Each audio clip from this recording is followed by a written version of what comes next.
I think we've got what is basically Bloodborne 2 on our hands, people.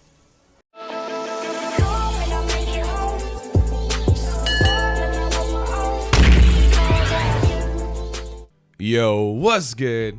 It's Ms. Stora. So I wasn't expecting to, but we got a demo for Lies of P, one of my most anticipated games for this year. And after playing and beating said demo, I immediately wanted to come up on here and make a video giving my impressions of what I played.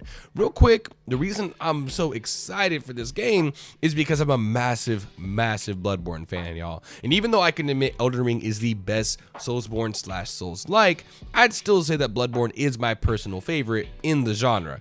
However, it's really clear after playing this demo that while it does take a lot of inspiration from Bloodborne, that this game does stand apart as it pulls off something really cool. Like I said, it does stand apart as its own game with its own really interesting world that I cannot wait to learn everything that I possibly can about it, while at the same time really feeling like Bloodborne 2, like a real true spiritual successor to Bloodborne, which I don't think is a bad thing at all. With that being said, let's get into these impressions. You know, this isn't going to be an official review, so I am going to be a bit more freeform with all this and just kind of hit some points that I got written down here that I want to go over. That's pretty much it. So let's get into it.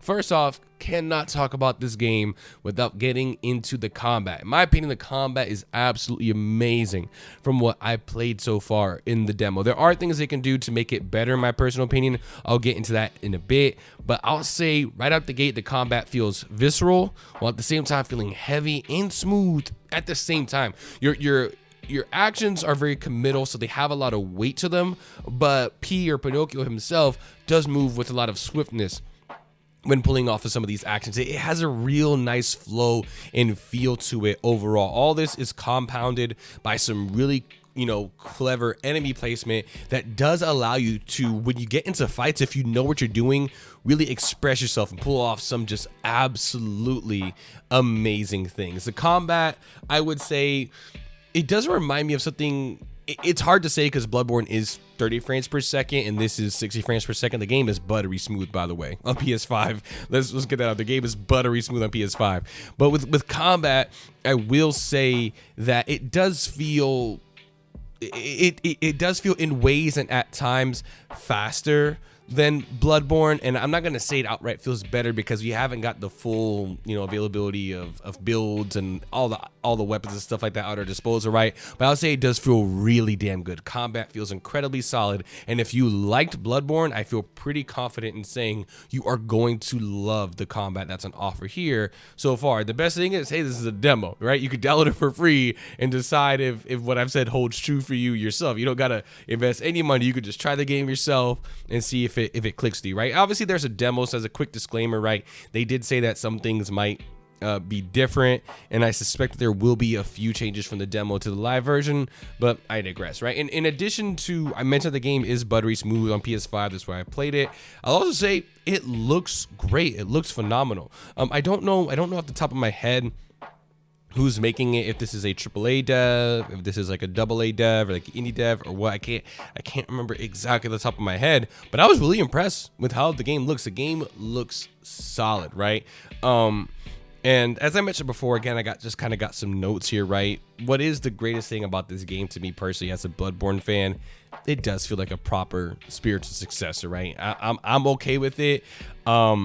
It does take a lot of elements from Bloodborne, and I'm going to talk about that a bit here. It has a really cool health system, right? In Bloodborne, and this is kind of, I guess, piggybacking off of combat, right? It's strange.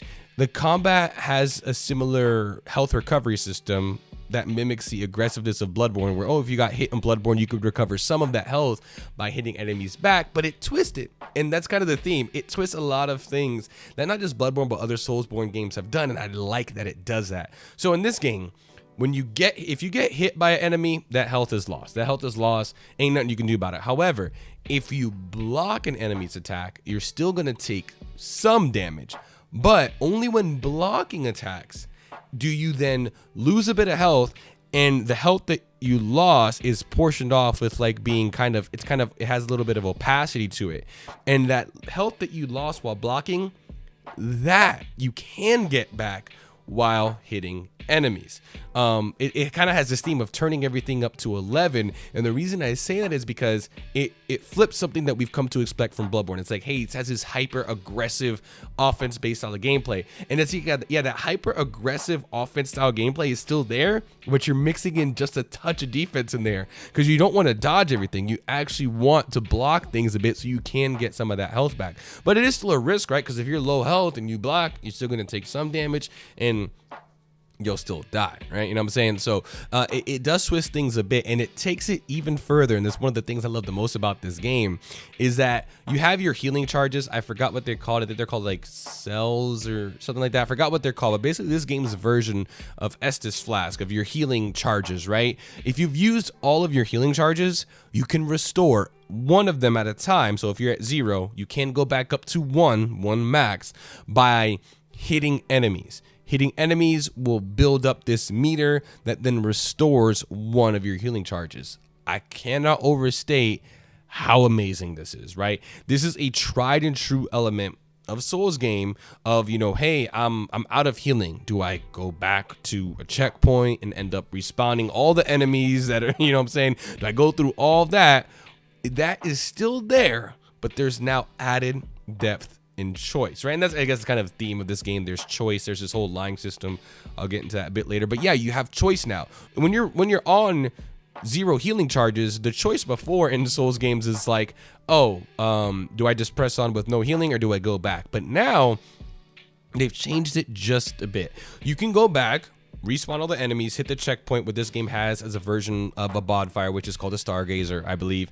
You can go back, recover all your healing charges, or you can press on knowing the fact that, hey, I can press on, and if I hit enemies and get aggressive enough in combat, I can recover one of my healing charges. But what ends up happening is that by doing so, you end up trying to be really aggressive because you want to hit enemies a bunch of times to get your health back, which in turn causes you to just lose more health. So that healing charge that you got back ends up being like a net, like a flat gain. You don't really get that much benefit from it. And it's this awesome system of, okay, you've healed yourself, but you're kind of back to where you were. Go ahead and build up that healing charge again, buddy. It's this really awesome cycle of gameplay, and it gives you more choice. If you want to have that typical Souls experience, you run out of healing charges, go ahead and just go back to your Stargazer, your bonfire, whatever. But if you want to press on, you are going to find yourself experiencing a gameplay loop that is completely new to Souls-like games. And it's honestly a real big treat, I would say. And I would say it doesn't have an impact on difficulty like that. Not really a big one. At least if anything, it's negligible. Because like I said, the fact that you're on 0 healing charges in this game specifically, it does something to you mentally, man. It does something to you. It makes you play just a little bit different because you want that healing charge back, so you're not playing as carefully. So that psychological aspect of it, changing the way that you are playing the game, in a way kind of has an effect on difficulty, but it's not lesser or more. I would say it's just a different effect. And I honestly, I really like that about the game. And it kind of goes back to this theme of, yes, being a spiritual successor to Bloodborne, but doing its own thing. It's doing its own thing. Real quick, not to be all sunshine and rainbows on this, right? The main issue I have with this game is, while combat is amazing, it feels smooth, it feels responsive, I would say some actions seem way too committal. You know what I'm saying? It would be nice if there was a little bit more things that you could cancel, right? I'm not 100% sure, but it really feels like there's not a whole lot you can cancel, or if anything you can cancel in terms of actions, right? For example, like you can't cancel attacks with dodges and stuff like that. I really wish that that's something the devs would at least consider looking at, because it would Pinocchio plays, at least if you don't use a super heavy weapon, plays like this really nimble, really dexterous character, regardless of your build. If you're going strength, with this game's version of strength, dexterity, or arcane, there is options for playing with like basically what equates to arcane from Bloodborne. Regardless of how you build Pinocchio, he plays like this really dexterous, nimble character, and being able to cancel some of your options in combat really would help lend to like that power fantasy of how he is, of how Pinocchio kind of appears. It would kind of, you know what I'm saying, lend credence to that. And also, one big issue everyone's talking about, I think they're definitely going to fix this. For leveling up, you can essentially only level up once you unlock this area, you can only really level up at like the main hub. That's it. You have different bonfires or stargazers throughout the city of I think it's Krat. Yeah, city of Krat that you're exploring. However, you can't, once you unlock this hotel hub area, you can only level up at said hotel hub area. So that's something personally I'm not too crazy about, but I definitely think with that being like the major complaint that they probably are going to address it. However, I could see them not addressing it. I could see them keeping it the way that it is, because that hub area does seem to be like it's going to have a lot of cool stuff that continually gets added to it as you go throughout your playthrough. So you only being able to level up there maybe will be worth it in the long run if they decide not to change that, as it's going to be a reason for you to come back and constantly explore new things, new NPCs to interact with, new dialogue as things get added. So if they don't change it, I could see that being the way they go, and that's whatever. It's fine, and I would be fine with either way that they went with it, right? But those are really my only two main gripes I think I have with the game so far. It is difficult. It's difficult. Yeah, the game is difficult. So that was, if the game felt like a breeze, that was definitely going to be one of my complaints, because I'm someone who likes my Soulsborne games to have a lot of challenge to them. But that's not the case here. I died a good amount of times. Let's just say one of the bosses, the last boss in the demo, had me screaming at like 3 a.m, but I couldn't help but smile after I screamed, because I'm like, dang, this game is giving me that Souls experience, man. I love it. It gets you a little riled up, a little angry, but I can't help but love that about it. And this game has that magic. It has that spark, like so many Souls-like games before it. Other Souls-like games, like I think it's Lord of the Fallen, have that frustration, but their frustration on a part of the game systems and mechanics itself. The game feeling clunky, not feeling polished in its combat and movement causes you to feel that frustration, rather than that typical Souls frustration of, it's so anger, dude, so frustrating, but I can pinpoint exactly what the problem was. The problem was me, not the game itself. So it's winning a lot in that regard. So the game is difficult, and I'm really happy to report that. And kind of going back on that, kind of to talk about the health system again a little bit, that whole pressing on when you have 0 heal charges and you take that risk. You said, nah, I'm gonna keep going because maybe I can hit an enemies enough to build up that meter and get 1 charge on my healing back. When you die as a result of that, it is frustrating, but you're like, oh dang, that's what I get. I took a risk and I died for it, but it is really fun. It is really fun, right? This game, obviously, it's called Lies of P, right? So narratively, it has a lie system, which I find mad interesting, right? It brings choice not into just the main story, but side quests as well. What I think happens is, by lying to someone, you might get rewarded better from a side quest, but there seems to be unforeseen consequences to it in the future. The demo doesn't give us enough hints to pinpoint exactly what's going to be those consequences just yet, but it's definitely going to be something, right? And the example I can provide is, it's not really a spoiler because it's in the demo. It's like less than an hour in. You get a side quest. There's this disease going around that basically causes people to turn to stone, I believe. And there's this woman you meet in a window who has gone blind because the stone, her eyes have now calcified, right? And she says, hey, my daughter is here. She was taken from me. I think this was cruel. Can you go bring her back to me? And you can accept that side quest for her. You don't find the daughter, but you do find a doll that she left behind. You can go back to that old woman and you present the doll to her and you're like, hey, I found this. I didn't find your daughter. But by holding it, the woman automatically thinks, oh, this is my baby girl. You know, I found my daughter again. I don't know if it's because the disease is affecting her mind, but she legit thinks that's her daughter. Pinocchio can lie to her. The woman asks, isn't she so beautiful? Pinocchio can lie to her and be like, yeah, like she's beautiful, she's gorgeous, or Pinocchio can tell her the truth, and she responds negatively to this, and she just doesn't believe you. She actually tells you it's bad that you're lying, and she gives you a reward. That reward seems very minor. So my guess is that you might actually have gotten a better reward if you had just lied to her and agreed with her that her daughter's gorgeous. She may have been in a better mood in giving you a better reward. So it seems like you're trading something. Do you lie to people in the story and side quests and get better rewards at the cost of something else later? who knows? That adds replayability as well. You're at least going to want to do 2 runs. At the very least, Souls games entice multiple runs with a few things, multiple endings, stuff like that, different builds you might want to try. But this adds just another layer on top of that. You're now definitely going to at least want to do 2 runs with this game. One where you lie a lot, one where you don't lie at all, or maybe a 3rd run with a mix, picking the best choices that you see fit. And that's probably going to unlock different endings as well. So lots of layers of replayability here, some belonging to just previous Souls games that this game builds on, but others that this game creates for itself. Awesome. I love it.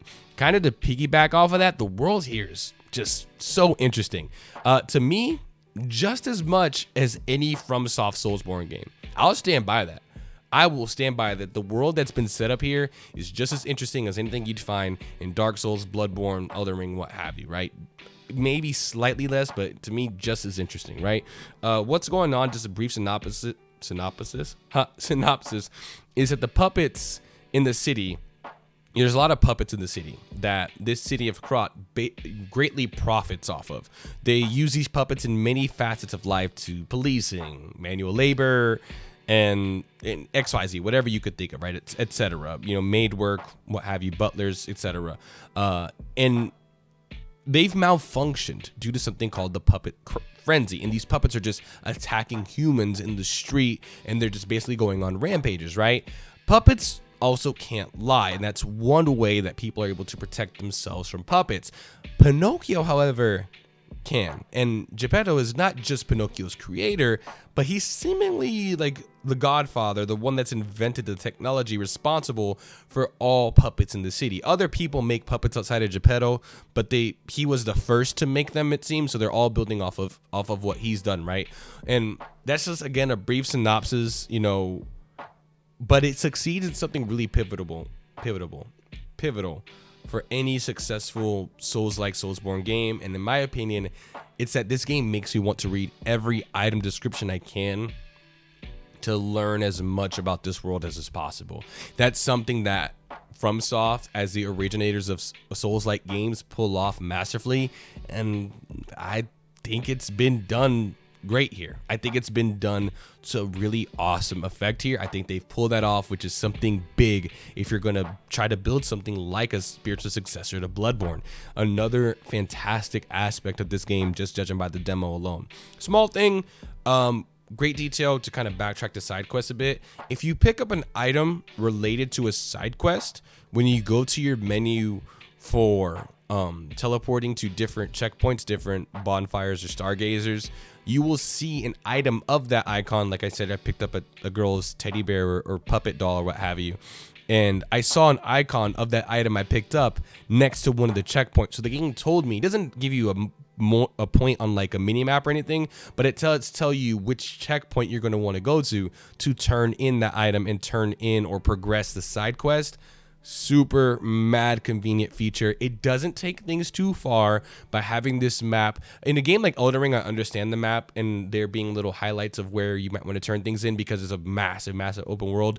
But in a game like this that's not open world, I think having a map would be going too far, but something like this does enough. It's a great convenience feature that does enough without doing too much. Telling you, hey, go to this checkpoint, you're going to want to be in this area to turn in your quest, and it does a good job of reminding you, right?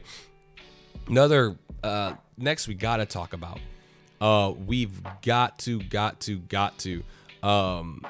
talk about the weapon system in this game. I think it's really cool, and it continues off of that theme of taking things from Bloodborne, but twisting them just a bit to do its own thing, and it does so well. So weapons in this game are comprised of 2 elements. You have a weapon head and a weapon handle, right? For the first part of your playthrough, you're not really going to be able to do anything with that. You get a weapon, and it has a set handle. However, as you progress in the game, you unlock the ability, at least in the demo. I don't know how far into the main game you're gonna have to wait for this, but I assume it'd be the same spot, so like an hour or so in, right? You'll unlock the ability to swap weapon handles and heads. What does that mean? A head is basically the blade or the attacking part of the weapon. Think if you have a sword, the blade. If you have a mace, the part with the spiky ball. You get what I'm saying, right? So the weapon head determines its damage type. If you have a sword, it's slashing. If you have one of the weapons you could find in the game, that's basically this like little mace of lightning. It would deal part physical, part lightning damage, etc., etc. I think there's going to be, I'm sure there's going to be flaming weapons and all that stuff. So your damage head determines what damage type you do. The handle is what determines your scaling. So this game's, I don't remember what they're called, but this game has equivalents of strength, dexterity, and arcane from Bloodborne, right? And what's really cool is in Bloodborne, for example, if you were doing a bleed build and you had this katana that would deal a lot of bleeding damage or what have you, it had set scaling. You were stuck with, if you wanted to use this cool katana weapon, it had to have a certain type of scaling. And same thing, if you had a lightning weapon that dealt lightning damage, well, if you wanted to be effective with that weapon, you had to have the scaling that the weapon told you to have. Not here. You can disassemble and swap and kind of piece together your own weapon head and handle combination. What that means is, if you're building an arcane build, for example, this game's version of an arcane build, I think it's called Advance, and you're pumping that arcane stat, that advanced stat, right? Because you really want to be good with like lightning and flame weapons, but you still want to be able to use a curved slashing weapon. Well, you take that slashing blade of a cutlass, katana, whatever, a saw blade, whatever weapon you have, and you attach that arcane scaling handle to it, and all of a sudden, you can use a weapon that is slashing that would be probably typical of like a dex build, but you can use it with an arcane build. And same thing for the arcane weapon. Arcane weapons typically in games like this have really cool effects. They're like fire based, ice based, or fire or lightning based, right? And typically only like in a Souls game like Elden Ring, an intelligence build would use it, or in Bloodborne, an arcane build would be the one that had access to that weapon. But cool thing is that now, even if you're building a strength build, but you really want to use this cool lightning weapon or this cool fire weapon, you can still do that. Typically, this weapon would scale with arcane, but you can take that weapon's handle, take that weapon's head, and put it on a strength handle, and all of a sudden you have this lightning, formerly arcane weapon that now scales with strength instead of arcane or advance or what have you, what it's called. And that opens things up so much. It makes things feel so much less restrictive. If you have a cool build, not just from a perspective of what you want to be able to do weapon wise, of how you want your character and the way they fight to look, you're not limited anymore. And even from a mechanic standpoint, if you want to build a strength build, but you like the idea of having quick swinging weapons, you can now do that. You're not limited at all really anymore because of the system. The skies, as far as many other Soul games are concerned, when talking strictly just weapons for your build, the sky is really the limit. Sky is truly the limit. And you're still going to want, I think, to do concurrent runs with different kinds of builds and pumping different stats. But at least now, as an arcane build, if I want to have this like lightning mace and have my backup weapon, because you do have 2 weapon slots, you can switch back and forth from 2 different kinds of weapons. If I want to have this lightning mace, but as a backup, if I want this like great hammer or what have you, or this like great sword that's like pretty big, even though it used to be a strength weapon, if I find 2 arcane handles, I can do that now. That's something that you can do. And I think that's an awesome thing.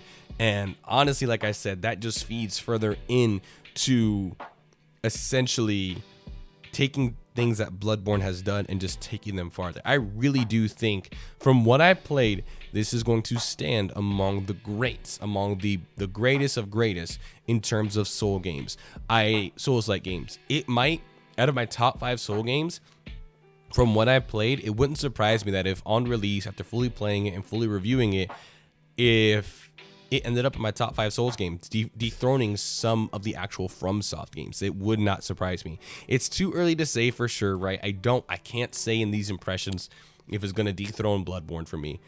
That would actually make it my number 1 game, right? I can't say if it's going to do that. I can't say if I'm going to like it better than Elden Ring XYZ, because one thing this game does not have going for it, that the FromSoft games all have going for them except Sekiro, is that in these kinds of games, I've played every Souls-like game that you can think of, probably, except Sekiro. Reason being, in these kinds of games, I really, really like to play my own character. If I can't make my own character and like it's not a semi RPG, something like Neo 2, like where I make my own character, I typically will stay away from these games despite how much I love them. However, this game was so interesting enough, and now that I've played it, it's so fun enough that I am actually enjoying myself a crap ton, even though I can't make my own character. So that should just go to show how dope this game is. If I'm someone who typically wouldn't play this game unless I can make my own character, but I'm still playing it. It's that good so far. Again, there are issues. I've listed a few here. Like I said, not being able to make your own character, some small stiffness caused by not being able to cancel action. Some people are saying the game feels stiff. That is not true. It feels stiff because you're used to games where you can cancel your actions. However, once you get used to this game and you learn to be real deliberate with the choices you make in combat, and at that point it's going to start feeling really smooth, because the reason it feels stiff is because, oh, you're expecting like other games where, oh, you made a mistake, oh, I'm good, I'll just cancel out of this with a dodge. You can't do that here. But if you're deliberate, if you make intentional choices with all of your actions in this game, and every time you dodge, you actually meant to dodge, every time you attack, you actually meant to attack, then it's going to feel much more buttery smooth, right? Yeah, kind of went off a little bit there, but yeah, it has its issues that cancel, not being able to cancel some actions, not being able to level up anywhere you want to, and also not being able to make your own character are some issues. I would say I am worried about this game's length. However, the demo was 3 hours, y'all. I say again, the demo was 3 hours. So, I mean, if they're giving us 3 hours for the demo, how long is the game going to be? 3 hours, 2.5 boss fights. There was 3 boss fights, but one of them is basically a human-like NPC. Again, not a spoiler because it's a demo. I don't really think you could spoil anything that in the game that's in a demo, right? Might as well be in the trailer. So 2.5, basically 3 boss fights. I'm like, yo, they've got to be real confident. That takes some cojones. They've got to be real confident in the length and like what they have as far as this game is concerned here. They got to be real confident in that. And I commend them for it. I commend them for it, right? I think that's pretty much everything I had. I know I kind of rambled on at some point. So like I said, this is just a very informal, just some kind of impressions to think about what I think about the game so far. When you combine everything that I talked about here, this is a day one buy. This is a day, like I was already hyped for this game before, but I would say that to kind of lend to my credibility, I was not interested in Forspoken at all. I played the demo and the combat was good enough to make me interested. So it did become a day one purchase for me, whereas before I previously wasn't. So it isn't just like I'm playing demos for games I was interested in previously, and then, oh, of course it's a day one purchase. You were interested before. But no, this demo has solidified the fact that, yeah, this is a day one cop. This is a day one cop, man. And yeah, man, when you combine all these elements, I'm more excited than I was before. I already feel really confident in saying, just with that demo alone, that they've succeeded. The devs have really succeeded at making what feels like a true Bloodborne spiritual successor, a Bloodborne 2. FromSoft isn't giving it to us so far. So far seems like they have no intentions to even do so. So these devs said, well, shoot, we'll do it ourselves while making something unique and our own at the exact same time. And judging from this demo, I would say they've done that, right? Now, I can't give this game a score or anything like that. It's not a full review, right? I think there's enough here. 3 hours is more than enough to get a really solid opinion based on this demo, some really solid impressions, but I'm not going to review it and give it a full score into that. I'll just say, to me, it's amazing. With that being said, even for the full review, I can confidently say I would feel like it's going to be really hard for me to play this game on full review. They would have to royally mess up for me to retract that statement of, oh, it being a Bloodborne spiritual successor. It's gonna have to mess up bad for me to retract that. So it's going into the review for me. with that really big plus, with that really kind of setting the bar high for itself and proving it for itself already. So we've got a solid game on our hands here, y'all. We've got a spiritual successor to Bloodborne on our hands here, y'all. And I think another contender, another solid contender for Game of the Year. Overall, I'm really impressed with what I've played so far.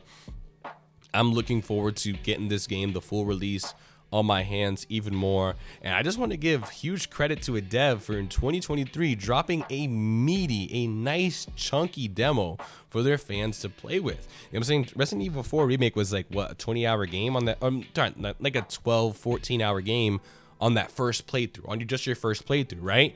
And they dropped a demo that was like 15 minutes, 20 minutes. So it's like, okay, props to these guys for actually giving a nice, chunky, substantial demo for sure. But that's gonna do it for this video, y'all. It's kind of ranty, kind of very free form, so I apologize if that's not what y'all really into, but it's something I really wanted to do.